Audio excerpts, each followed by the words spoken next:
Ganga Goy. Ya, oi. Unelo to.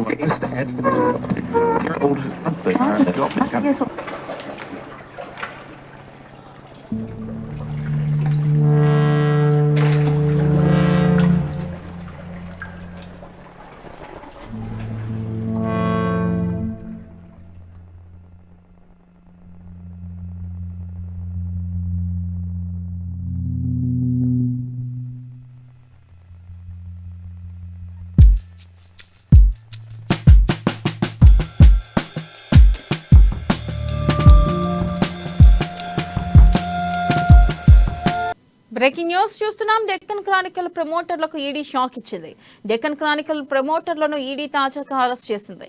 Venkatrama Reddy సహా మరో ఇద్దరిని ఈడీ అదుపులోకి తీసుకుంది. దీనిపై మరింత సమాచారాన్ని మా ప్రతినిధి ప్రవీణ్ అందిస్తారు. ప్రవీణ్, చెప్పండి. Thank you Vennela. Deccan Chronicle ప్రమోటర్లకు ఈడీ బిగ్ షాక్ ఇచ్చిందని చెప్పాలి. మనీ లాండరింగ్ కేసులో విచారణకు ఏమాత్రం సహకరించకపోవడంతో వెంకటరామరెడ్డి సహా మరో ఇద్దరిని అయితే అరెస్ట్ చేసింది. ఈ ముగ్గురిని కాసేపట్లో ఈడీ కోర్టులో అయితే హాజరుపరచనుంది. అయితే 8,000 కోట్ల రూపాయలు బ్యాంక్ ఫ్రాడ్ కేసులో ఈడీ అభియోగాలు అయితే మోపింది. హైదరాబాద్, ఢిల్లీ, బెంగళూరు అలాగే డెక్కన్ క్రానికల్ కి చెందిన 363 కోట్ల రూపాయలను విలువ చేసే 14 ఆస్తుల్ని అటాచ్ చేసింది ఈడీ. అలాగే డెక్కన్ క్రానికల్ స్కామ్ పై 6 ఎఫ్ఐఆర్లు అయితే నమోదు చేసింది ఈడీ.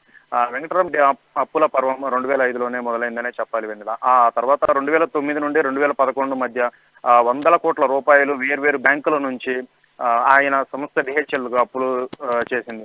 అయితే వెంకటరామరెడ్డి తమను మోసగించారంటూ 2013లో కెనరా బ్యాంక్ సిబిఐకి అయితే ఫిర్యాదు చేసింది. ఈ నేపథ్యంలోనే వేరు బ్యాంకుల్లో ఒకే ఆస్తిని తనఖా పెట్టినట్టు ఫిర్యాదులో వివరించింది. కెనరా బ్యాంకుని కేసు ఫిర్యాదుతో రుణాలు సొంతానికి వాడుకున్నారని సిబిఐ కేసు నమోదు చేసి అరెస్ట్ కూడా చేసింది. సిబిఐ కేసు ఆధారంగా ఈడీ కూడా ఎంటర్ అయింది. గతంలో 3,300 కోట్ల పైగా వెంకటరామరెడ్డి ఆస్తులు అటాచ్ చేసిన ఈడీ పెద్ద మొత్తంలో రుణాలు దారి మళ్లించినట్లు ఒక అభియోగాలు అయితే మోగింది.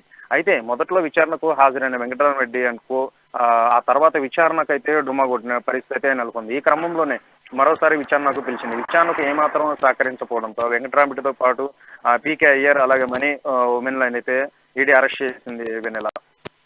Right, thank you.